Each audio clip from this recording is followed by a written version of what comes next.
birthday, your milestone? How does it make you feel? What are the thoughts in your mind? Well, I've been looking forward to this in the past 4 5 years that, oh, Ola, you will soon be 50, and it has been so exciting, waiting for the moment, waiting for the period. I think I just have to look back and say, God, I thank you that for this milestone age that I'm about getting into. It's so exciting looking at what God has done for me, my children, my family, everything around me. It makes me feel so holy. And I think I thank God from the bottom of my heart. And that is why I'm eager to do the celebration. How do you intend to celebrate it?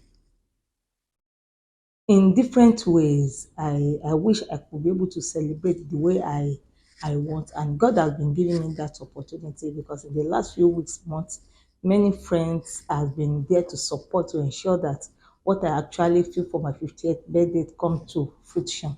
They've been so supportive, putting things in order, ensuring that all the necessary things are in place. And the way we were planning to celebrate is to have I would say, a whole month affair of celebration. And one of the few things that we're planning to do, because I love to give back to society, I have my foundation that I've been doing, I've been using. Even when I celebrated my 45th birthday, we had the mother's touch where we're able to gather few amount of money to do some other program even after the birthday celebration. So this time around too, we're looking towards that direction. And we are planning to visit the orphanages. We're planning to visit the hospital to ensure that at least we're able to reach out to the sick people, the less privileged in our society, because that is part of celebration. You cannot celebrate your birthday without looking back. This is what God has done for you. There are so many people that wish to have that opportunity and they don't have that opportunity. So we have to visit them, share in their pains, share the love of our own celebration with them so that they too can have hope of better tomorrow. So those are the few things I'm planning to do earlier than the birthday party. And also, I love the youth of Lagos State and youth of Nigeria by extension.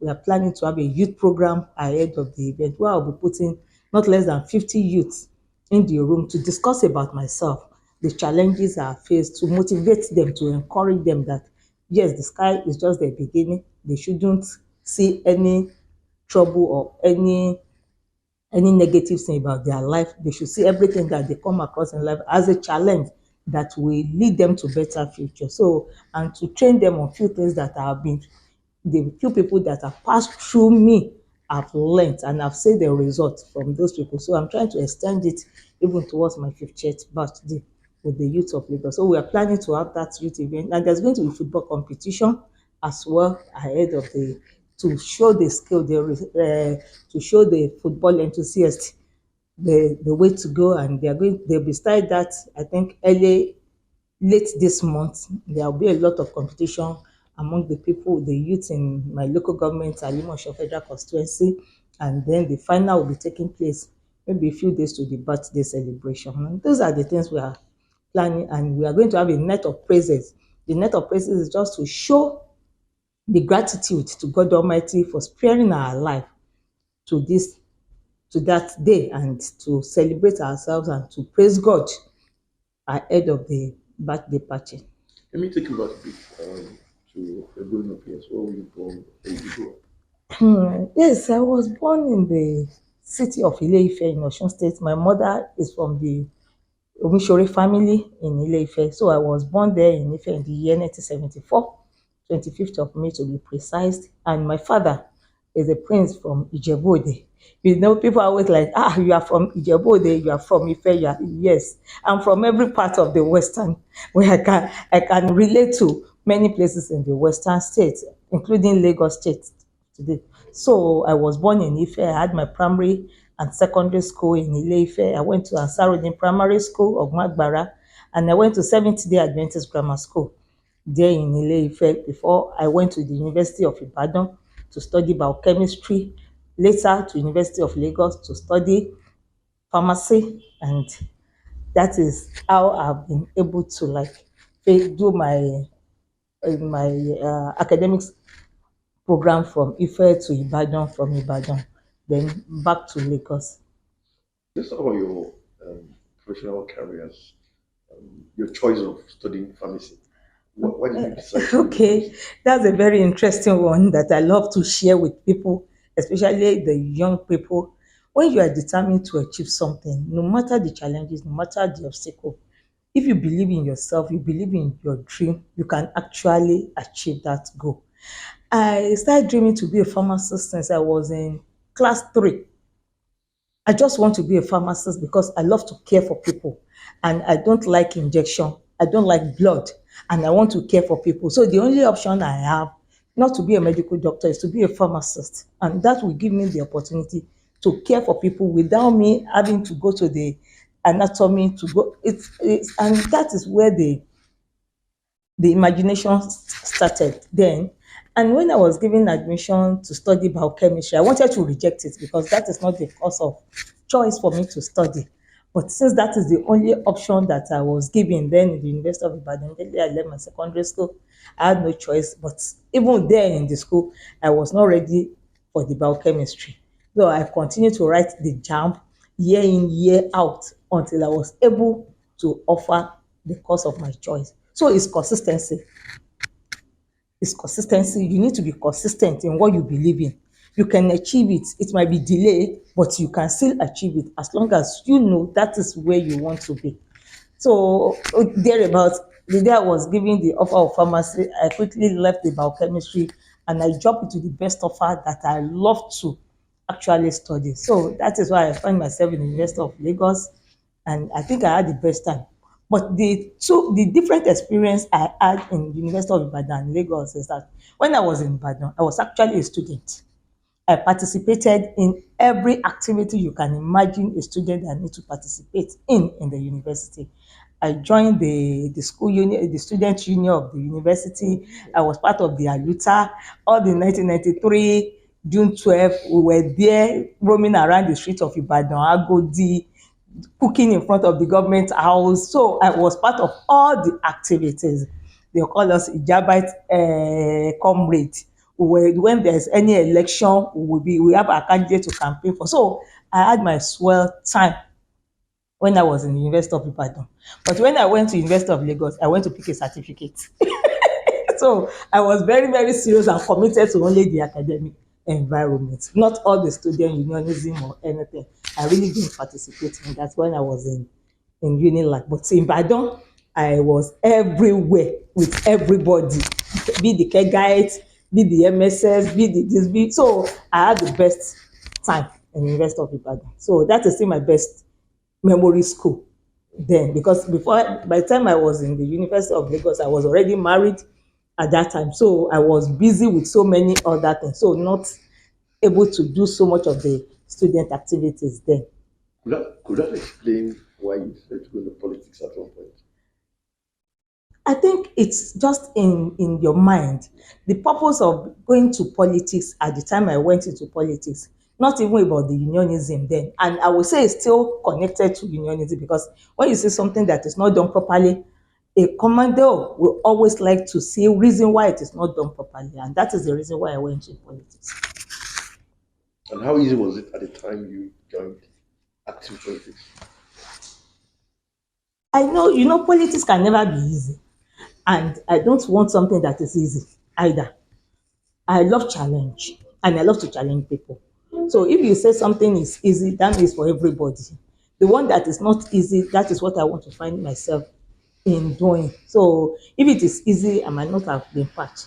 But because I know it's a tough space, for especially the female gender to get into. And I think that is one of the reasons why I say, okay, let's see what's going on there. And I thought that you started from grassroots. How did Yes. you cope? I'm a grassroots politician, even till date, because when you contested for an election at the grassroots, then that makes you a real politician. You will have been at the ward seeking for people's votes, for people nomination. You'll have been able to move from one street to another, selling yourself, selling your idea, telling people the reason why you want them to adopt you as their own candidate. So it wasn't easy. Number one, it's you spend your time, it's very time consuming. You're going to abandon so many other important things of your life to pursue that rigorously. You forget about every other thing because it's something that you don't even, you cannot say, oh, I'm busy.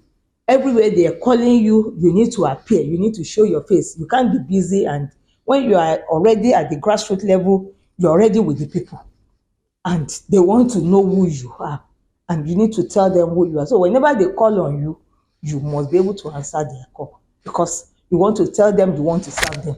And when you want to serve people, you need to eat and drink and wine with them. And that took so much of my time when I was contesting. Not talk of the money that is attached. Yes, it's quite expensive.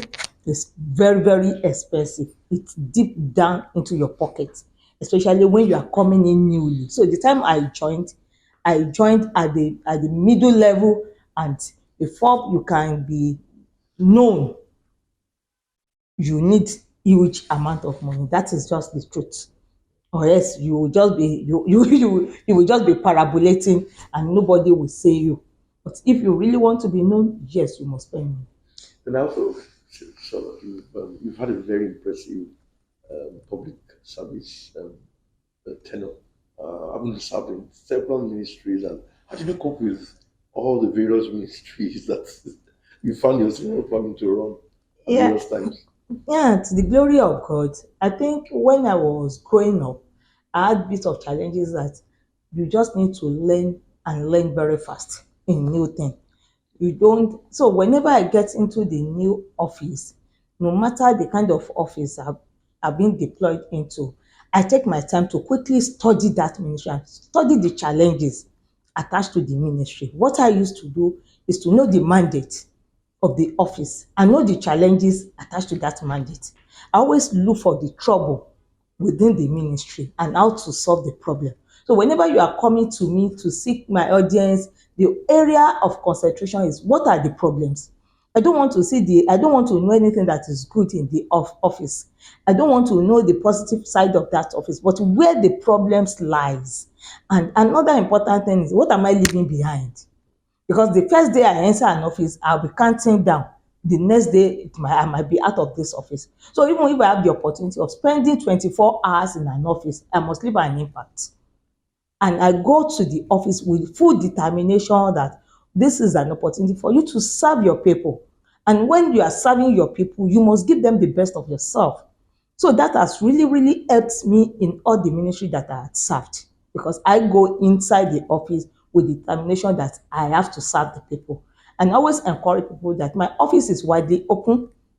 Anytime you want to discuss with me, you are free to come. If you cannot come to Alausa, please send mail. I go through my mail tray, I check through it, and I have good people that work with me. And they have been so supportive. In all the ministry that I have worked, I always find a companion in the ministry that has the same vision, that our visions align, and that makes the job much easier. And also, all the people, all the boss that I've opportunity to work with, they have been very, very supportive and fantastic. And that also helped me to achieve my aim of office. Because when your boss is not support of your idea, or you cannot get idea across to your boss at any occasion, then you will die with it. So I have a very supportive bosses when I worked as honorable commissioner. Let's talk about constituency, which I'm not sure, and also the which you belong to. You've also been very consistent in your activities, both at the constituency level and also at the party level. I think I enjoy politics. It's good to have the right people around you. In fact, But people always say politics is dirty. and depending on your own mindset, it can be very dirty if you are dirty in mind. Depending on how you are playing politics. Like my own kind of politics is about, oh, I want to serve. And if you are being allowed to serve, good. If you are not allowed to serve, doesn't cause any problem. It is not that you want to serve yourself. You are telling them you have the capacity. So if they identify you and believe in you, then they push you up. So I don't fight for people for any position or for any appointment. No. If you give it to me, I will excel. I will make you proud. And if you say you have another better, somebody that is better than I do, no problem. I have other things outside politics that I do as a person. So my own life is not about politics, politics, politics. So I don't play it dirty. If it comes, I go for it and I give my best. That is my mantra. Any opportunity I have, I must show the result that, oh, I never disappoint anybody. So to me, I am very good in my constituency and I give back to society. That has make me a different politician. Every time, even before I join politics, I give. So when I join politics, it makes it easier for me to reach out to the people. And that is why till today, I still live around the people of Alimosho. I still live within Alimosho Federal Constituency and I see my people. Even when there was economic downturn, whatever little I have, I'll still share it with these people because I believe these are my people. So I love to be around them and they've been so supportive. They've been so consistent with me. They'll be like, oh, whenever any opportunity comes, we know the people of Alimosho will have a good benefit of it from you. And that has been my joy to just be around my people, give back to them. And I think party to appreciate that. Like the last general election, despite everything that happened in Nigeria, in Lagos State, I won my local government hands down. And it's because of the love and because of the way and manner I position myself in my local government. I worked for my party and I won. I won excellently well despite all challenges. So I'm so proud of that. I'm so happy. In fact, for the governorship, I think I had the highest vote. My polling unit has the highest votes in the whole country. And in the general election too for the governorship, my local government has the best quality vote in Nigeria, in Lagos State. So it's not by chance and it's not by accident. It's about how you are able to communicate with both the CDA, the CDC, having several meetings, putting different volunteers, sponsoring the volunteers, so do many things, grading their roads. I did so many things. So that has make it be like, oh, with this woman, we know we are safe. With this woman, we know we're in government. With this woman, we know we have everything government needs to give to its people. Let's talk about the youth. I know you've done a lot to empower the youth and to help them over the last few years. What has been your experience working with the youth? Oh, fantastic. That has been the best thing. In fact, like I was telling someone after my first year in the Ministry of Youth and Social Development, that if you build thousands of roads, people will forget you. If you build a single youth, you build so many people. So I have the build the youth and build the nation nature. And all the youth that have been able to come across me, they are still with me till today. You know, I was the one that birthed the Village Youth Academy in Lagos State, the so-called IYA. I vetted it as the Commissioner for Tourism and the first youth ambassador, which is Lana Promise. Today is the president of the LASICOM Student Association, Medical Students Association.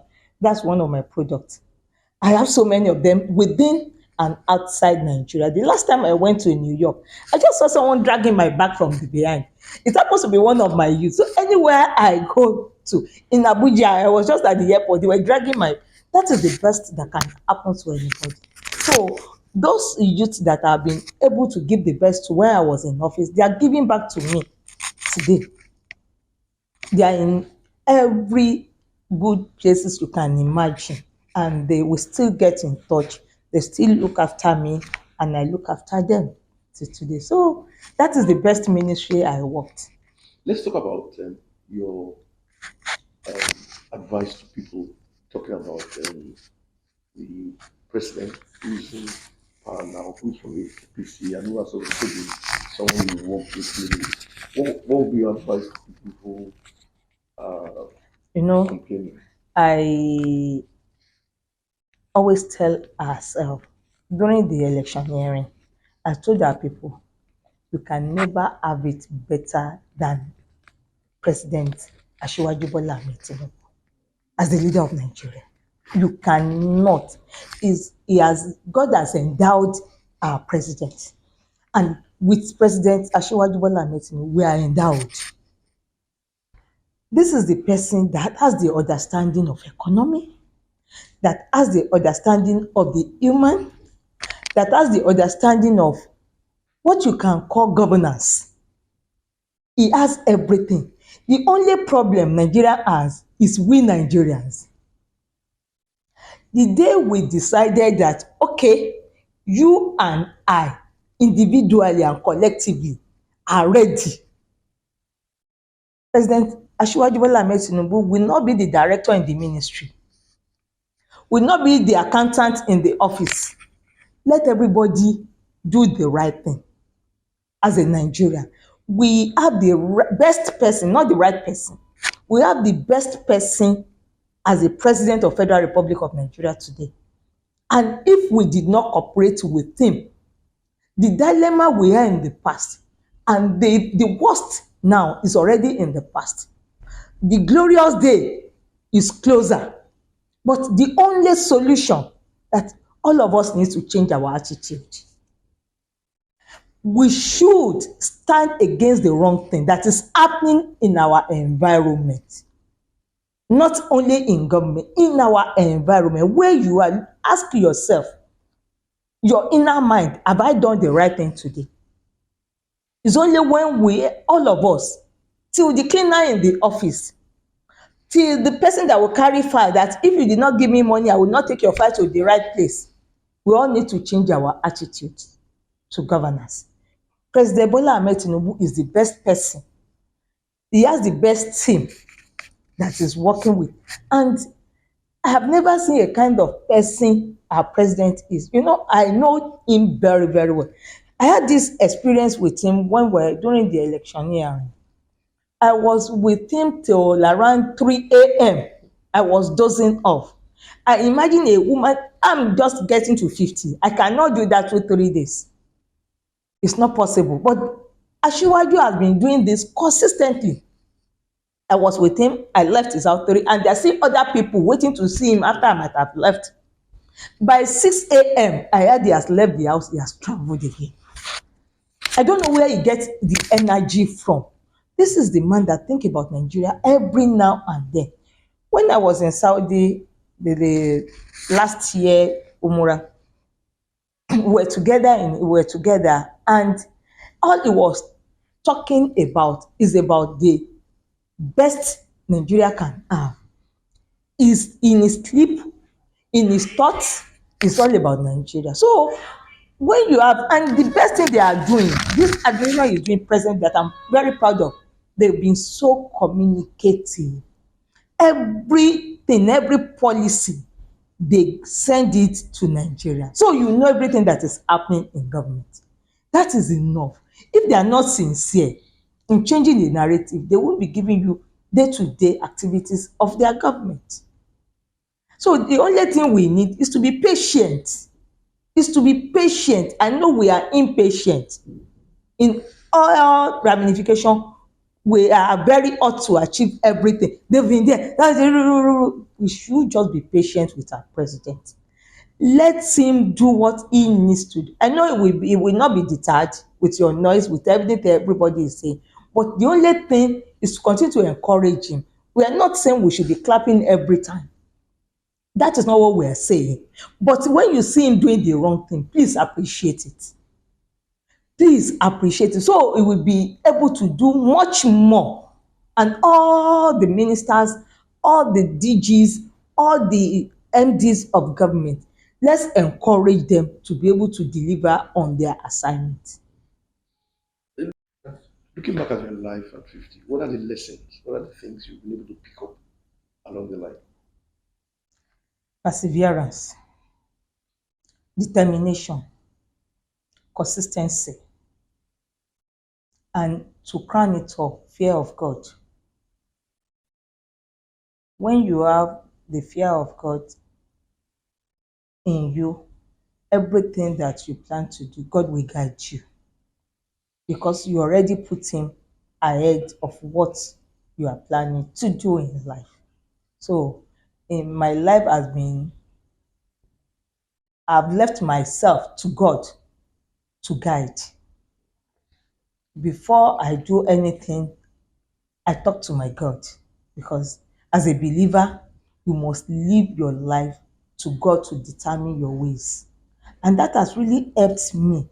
My God is in my heart, and I talk to Him, excuse me, I talk to Him as if I'm seeing Him. I live with my God. So whatever decision, whatever the thoughts, I communicate with my God. And I'm always determined. I'm a go-getter. So in my life, nothing is impossible when I need to achieve it. It might be tough, but impossibility is out of the way. There might be challenge. It's normal for us to face challenge. All the prophet God sent to bring the books to us, they are challenged. So not to talk of we. So life is not a straight linear road. There's always a bend. There's always a pothole. So when you get there, doesn't that is not the full stop. It's not the bus stop to me. You slow down, then you navigate and move. So my journey of life has been consistency with God. I like God to lead me in the journey of life. So whatever I have to do, whatever I want to do, I pray to God and I submit myself to Him. He has been my guiding angel. And I thank Him for always being there with me. I think that is just, and He has been so sufficient for me. I give Him the glory at all time. As we round up in Ramadan, what's your message to Muslims over the world? This is the sacred month, and it's a month God Himself has energized that is a special month for we Muslims to take advantage of.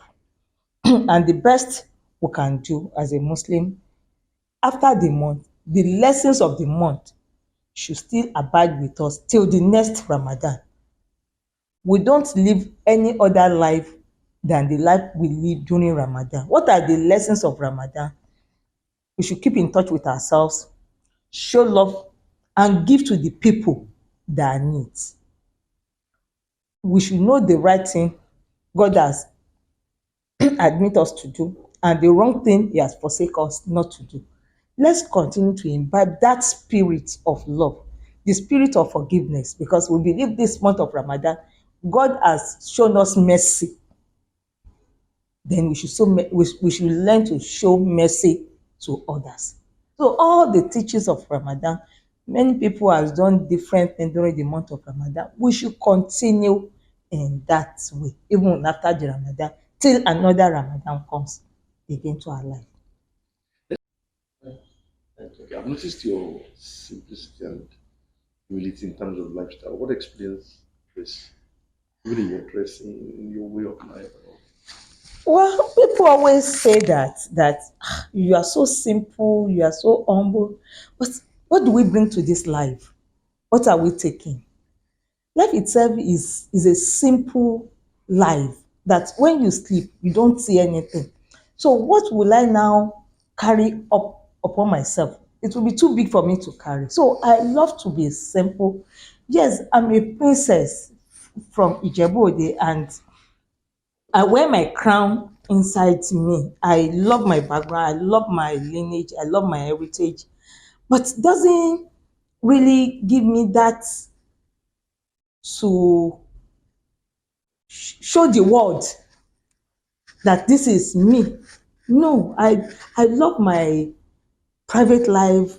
I love my peace, because when you start calling yourself different name, then you are putting more attention into your life, and I don't like creating unnecessary attention around. So I just want to be my humble self from the humble background that I've always been. And I think that has shown me a lot of love among the middle class people, because I can easily interact. I can easily relate. I don't see any special thing in any other person. I always say, oh, God has given you life, just appreciate God and appreciate other people. Not that you start flexing, start calling on. I don't call attention, and I don't like attention. I just want to be my humble self, and to the glory of God, I enjoy that so very much. I enjoy that.